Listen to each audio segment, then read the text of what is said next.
ನಮಸ್ತೆ ವೀಕ್ಷಕರೇ, ನಾನೀಗ ಈ ಸಿಲಿಂಡರ್ ಟ್ರಾಲಿನ ಒಂದು ಅನ್ಬಾಕ್ಸಿಂಗ್ ಮಾಡಿ ತೋರಿಸ್ತಿದ್ದೇನೆ. ನನಗಂತೂ ಈ ಪ್ರಾಡಕ್ಟ್ ತುಂಬ ಇಷ್ಟ ಆಯಿತು. ಸಿಲಿಂಡರ್ ಖಾಲಿ ಆದಾಗ ಹಳತರ ಬದಲು ಹೊಸತನ್ನು ರಿಪ್ಲೇಸ್ ಮಾಡೋದು ಒಂದು ಕಷ್ಟದ ಕೆಲಸ ಅಂತ ಹೇಳ್ಬೋದು. ಅಂದರೆ ಮನೇಲಿ ಹೆಣ್ಮಕ್ಳು ಮಾತ್ರ ಇದ್ದರೆ ಅವರಿಗೆ ಇದು ಯೂಸ್ ಆಗ್ತದೆ. ಮೇಲೆ ಸ್ಕ್ರೀನ್ಶಾಟಲ್ಲಿ ಒಂದು ಇಮೇಜ್ ಹಾಕಿದ್ದೇನಲ್ಲ, ಅದು ಇದಕ್ಕೆ ಕಂಪ್ಯಾರಿಟಿವ್ಲಿ ನೋಡಿದರೆ ತುಂಬ ಥಿನ್ ಉಂಟು. ಅಂದರೆ ಅದನ್ನು ಭಾರದ ಸಿಲಿಂಡರ್ ಅದರ ಮೇಲೆ ಇದು ಮಾಡಿ ಇಟ್ಟರೆ, ಆದರೆ ಈ ಟ್ರಾಲಿ ಹಾಗಿಲ್ಲ, ತುಂಬ ಗಟ್ಟಿಯಾಗಿದೆ. ಈಗ ನೆಕ್ಸ್ಟ್ ನಾನು ಆ ಸಿಲಿಂಡ್ರನ್ನು ಹೇಗೆ ಈ ಟ್ರಾಲಿ ಮೇಲೆ ಇದು ಕ್ಯಾರಿ ಮಾಡೋದು ಅಂತ ನಿಮಗೆ ತೋರಿಸ್ತೇನೆ.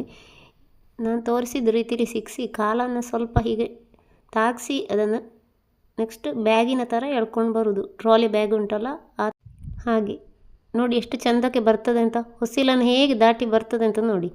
ಏನೂ ಸಮಸ್ಯೆ ಇಲ್ಲದೆ ಒಂದು ಸುಲಭದಲ್ಲಿ ಎಳ್ಕೊಂಡು ಬರ್ಬೋದು.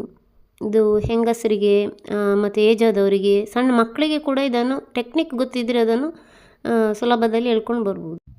ಈ ಪ್ರಾಡಕ್ಟ್ ನಿಮಗೆ ಇಷ್ಟ ಆಗಿದ್ದರೆ ಇದರ ಲಿಂಕ್ ಕಮೆಂಟ್ ಸೆಕ್ಷನಲ್ಲಿ ಇದೆ. ನಿಮಗೆ ಅಲ್ಲಿ ಕ್ಲಿಕ್ ಮಾಡಿ ಇದನ್ನು ಬೈ ಮಾಡ್ಬೋದು. ನಿಮಗೆ ನನ್ನ ಈ ಪ್ರಯತ್ನ ಇಷ್ಟ ಆಗಿದ್ದರೆ ನನ್ನ ಚಾನಲನ್ನು ಸಬ್ಸ್ಕ್ರೈಬ್ ಮಾಡೋದನ್ನು ಮರಿಬೇಡಿ. ಸರ್ವೇ ಜನ ಸುಖಿನೋ ಭವಂತು.